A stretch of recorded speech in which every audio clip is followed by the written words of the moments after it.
Listen to God's word for you. What does the Lord require of you? And what does the Lord require of you? But to do justice. But to do justice, and to love kindness, and to love kindness, And to walk humbly with your God. This is the word of the Lord for you. This is the word of the Lord. Having found a second chance in his own life, John Fisher asked to share his story with the congregation. As an example that transformation is always possible.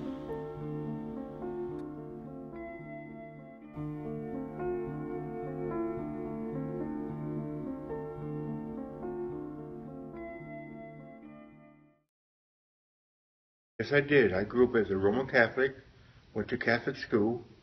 I grew up in the city of Chicago for a while. Then I moved to the suburbs with my mother. Okay.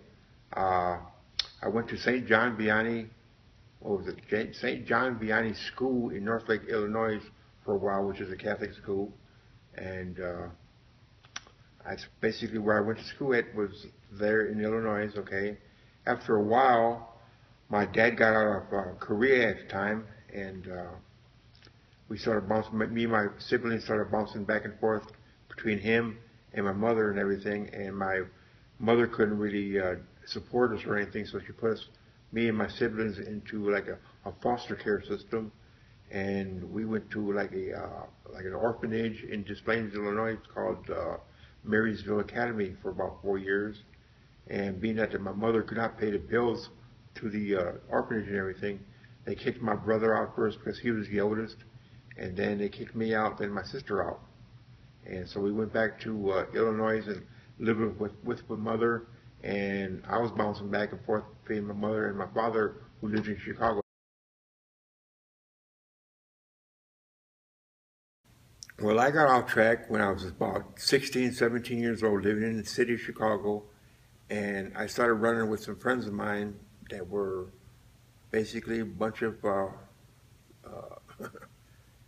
vagrants, if you want to call it that, okay? I was running with an old boy named Richard Ivanelli. Then I was running with some people that were my landlord's 2 sons and their little younger sister and everything. And we just basically had a little gang, and we were like busting into homes and stuff down there, and just doing minor stuff. And finally it escalated into some very like home burglaries and businesses like shopping centers, grocery markets and stuff like that.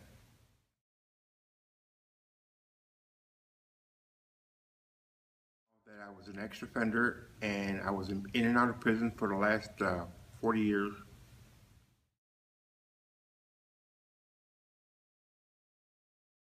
My transformation happened to Jesus happened in 1984 when I was over at the Fremont Correctional Facility in Canyon City, when I joined the Kairos program, which is a Christian-based organization that deals with like seminars, laymen coming in from the churches around Colorado Springs and Denver, and they would come into the facility and everything, and they would preach the gospel of the Lord to the prisoners over a 3-day seminar.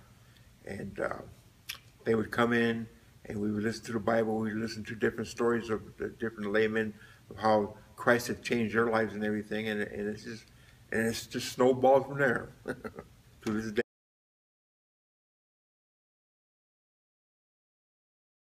I came to Find Central when I was working over at the Metro Caring about 2.5, 3 years ago, and me and this member of Central back then, we got to talking and everything, because my old church was at the time, Pathways Church over there on Colfax and Pearl. It was closing down, and I was looking for a church that was my age, that had a good Christian values and everything, something that I was looking for and everything. And so this individual invited me to Presbyterian Church, and here I am.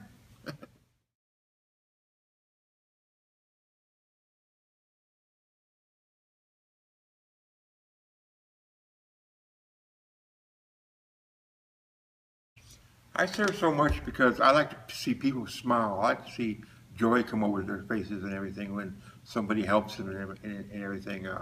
I was doing a network for a while. I'm still doing metro carrying. I do a lot of volunteer work within the community here. I just enjoy people smiling and everything, because people outside nowadays, they don't give a hoot about nobody but themselves and everything. And me, I just take it to another different level.